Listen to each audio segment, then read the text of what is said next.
So this week I kind of found an anomaly in some of my accounts, my newer accounts that I inherited, and I tested out, I asked their permission, of course, and then I tested out a theory. So if you work for a brand where they've had a model name change, are you running keywords for the model that went away? I'll explain. The Forte just got replaced with the K4. That's just last year. But a lot of dealers I know that are still running K4 campaigns, like everybody on the planet, just poof, automatically knows that the name has changed to K4. So I did a theory test. Let's add in, because in the model campaign, now mind you, we have a vehicle ad set up for the store, but we wanted a little bit extra attention because it was a new model, so we set up a K4 campaign. And it just wasn't getting a whole lot of traffic. And I thought, well, maybe that's just because it's newer model. Maybe we just, we're using PMAX and vehicle ads, it's putting the vehicle where we need it to be. But what I neglected to remember is not everybody knows that model by the name K4. There's a lot of people that still might be searching Forte. So then what I did is I actually added Forte as a keyword to the K4 model campaign. And what was like a modest results campaign before just went off the chart as far as performance. So now when I'm looking at particular, and this helps, how you do this is you have a knowledge of your manufacturer. You have a knowledge of your brands. You have to. So what I did after that is I actually went to the K5 campaign and I added in the keyword Optima. So think about your brands that you sell, or the brand that you sell, think about the models you have. When was the last time that a model had a name change? Or maybe it's a slight change, like they changed some of the Toyota vehicles labeled Crown are going to be labeled PHEV now, because that's what they are, is plug-in hybrid, but nobody knows what the hell Crown meant. So, you add in plug-in hybrid. I still put Crown into those Toyota campaigns because there are some people who are going to be searching for it, and I want to be there too. Now, explaining it a little better, electric vehicle, plug-in hybrid, hybrid vehicle, adding those type of keywords assures that you're coming up in campaigns possibly where people could be searching as well. Now, mind you, this isn't for a dealer that has a limited budget. This is for a dealer who's got extra budget to spend, which I know in Q1 of 2025, it's not a lot of dealers.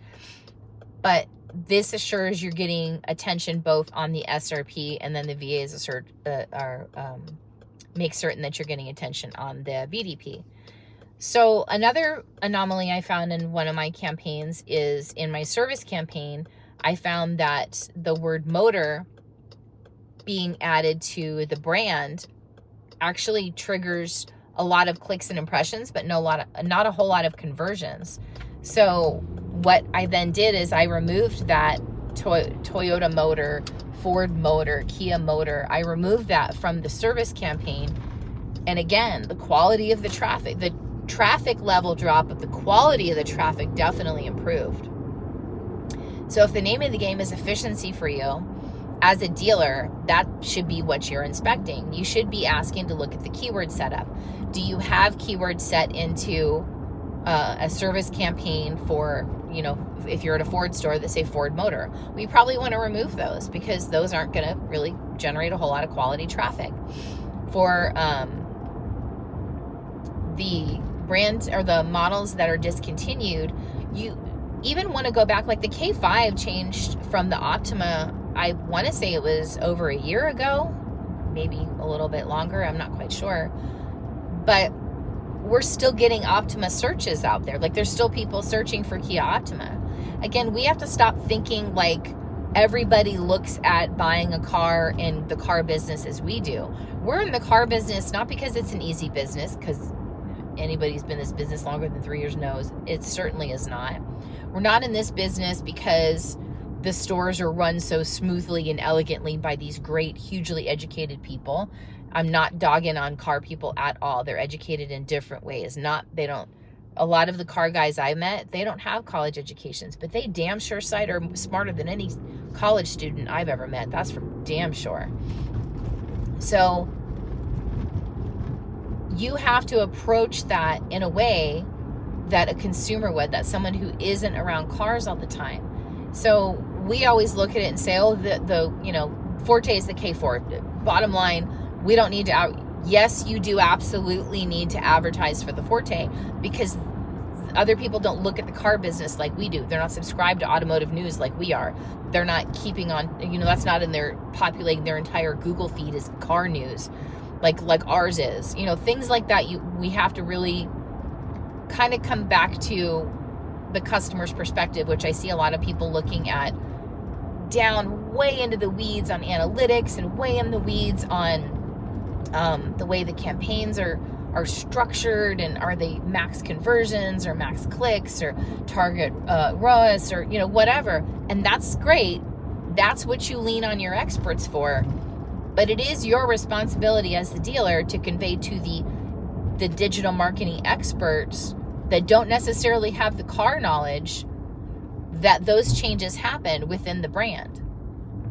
Because then they can actually take that in and be like, okay, so the Forte is now the K4. Okay, got it. So we need to craft a campaign that actually makes sure that we still appear in areas where people are looking for Forte. But if you don't share that with them and they're not the car business minded type, that's going to get overlooked. And then your traffic's going to suffer for it.